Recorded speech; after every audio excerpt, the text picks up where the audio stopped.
ప్రభునందు నాకు అత్యంత ప్రియమైనటువంటి వాళ్ళారా, మన ప్రభువును రక్షకుడునైనటువంటి యేసుక్రీస్తు వారి యొక్క శుభనామంలో మీ అందరికీ నా హృదయపూర్వకమైన శుభములు వందనములు తెలియజేస్తున్నాను. ఉదయకాల సమయంలో దేవుని వాక్యాన్ని మనం ధ్యానం చేసుకుందాము.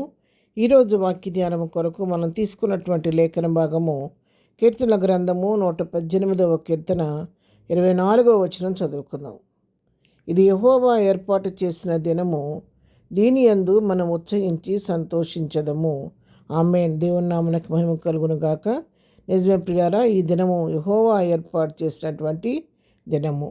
యెహోవా దేవుడు తనకున్నటువంటి ఏకైక కుమారుని, తన ప్రియ కుమారుణ్ణి నీ కొరకు నా కొరకు ఈ లోకానికి పంపించాడు. ఎందుకు? శిలువ బలియాగం చేయటానికి, నా పాప శిక్షను భరించడం కొరకు తన ఏకైక కుమారుణ్ణి ఈ లోకానికి తండ్రి అనే దేవుడు పంపించినట్టుగా మనం వాక్యంలో చూస్తున్నాం. మనందరికీ తెలిసినటువంటి విషయమే.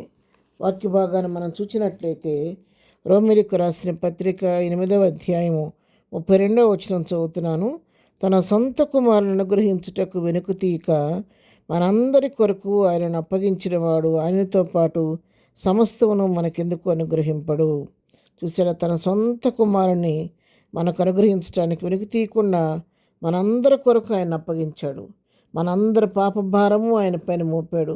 మన శాపాన్ని ప్రభు తన కుమారుని పైన మోపి మనందరికి బదులుగా ఆయన బలైపోవడానికి తన కుమారుణ్ణి ఈ లోకానికి పంపించాడు దేవుడు.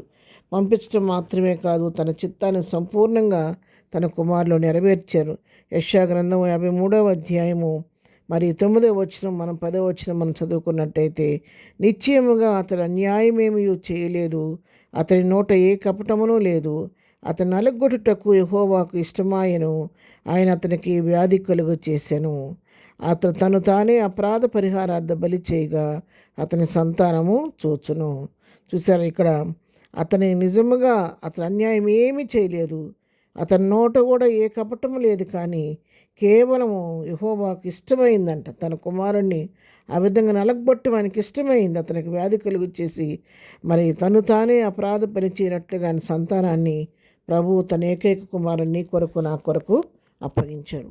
అయితే ఈ లోకానికి బలి అయిపోవడానికి వచ్చినటువంటి కుమారుడు మరి తండ్రి చిత్తాన్ని సంపూర్ణంగా నెరవేర్చిన తర్వాత, మరి శిలువ మరణం పొందిన తర్వాత ఆయన తన దైవత్వాన్ని రుజువు చేసుకుంటూ మరణపు ముళ్ళును విరిచి 3వ దినాన పునరుద్ధానుడై లేచాడు. మరణాన్ని గెలిచాడు, సమాధిని గెలిచాడు, సమస్తాన్ని గెలిచాడు, సమరాన్ని గెలిచాడు, తిరిగి తండ్రి వద్దకు ఎత్తబడ్డాడు.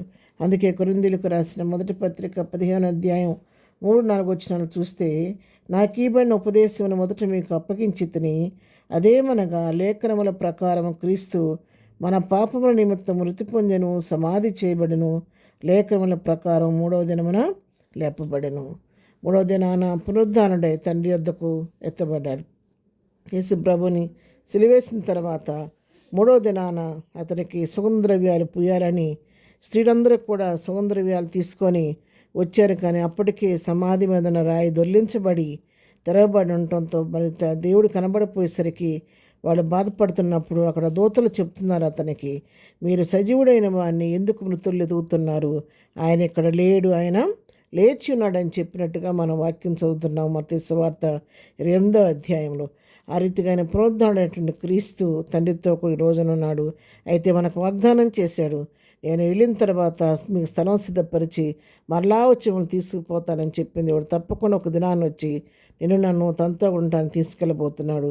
అయితే నేను చేయవలసింది ఏంటంటే, ప్రభు మనకిచ్చిన సమయాన్ని సద్వినియోగం చేసుకొని, మనకు దీపం వెలుగుచుండగానే, సమయం ఉండగానే మనల్ని మనం సరిచేసుకొని ప్రభు యొక్క సులువు విలువను తెలుసుకొని రక్షణ పొంది ఆయన బిడ్డలుగా అంగీకరించబడితే ఆ రక్తమాంసాల్లో మనము కూడా పాలు భాగస్తులుగా అవుతూ ఆయన శరీరం తిన రక్తం త్రాగి మనల్ని మనం ఎప్పటికప్పుడు సిద్ధపరచుకుంటే ప్రభు వచ్చినప్పుడు ఎత్తబడే గుంపులో నేను ఉంటాము.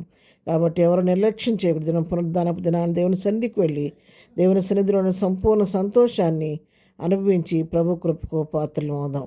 ప్రార్థన. ప్రేమగల తండ్రి, పరిశుద్ధుడా, ఉదయకాలం మాకు ఇచ్చిన శ్రేష్టమైన వాక్య భాగాన్ని బట్టి నీ కొందనాలు ప్రభువా. ఇది నిజంగా నువ్వు మా కొరకు ఏర్పాటు చేసిన దినం తండ్రి. దీన్ని మేము సద్వినియోగం చేసుకొని మందిరానికి వెళ్ళి దీనిలో మేము సంతోషించి ఉత్సహించి నిన్ను గణపరిచే భాగ్యం మాకు దయచేయండి. ప్రపంచవ్యాప్తంగా జరుగుతున్న ప్రతి పునరుద్ధాన ఆరాధనలో మీరుండి మీ నామనకు మహిమా ఘనత ప్రభావాలు పొందుకొని నీ పునరుద్ధానపు దీవులతో మమ్మలను మా కుటుంబాలను నింపండి.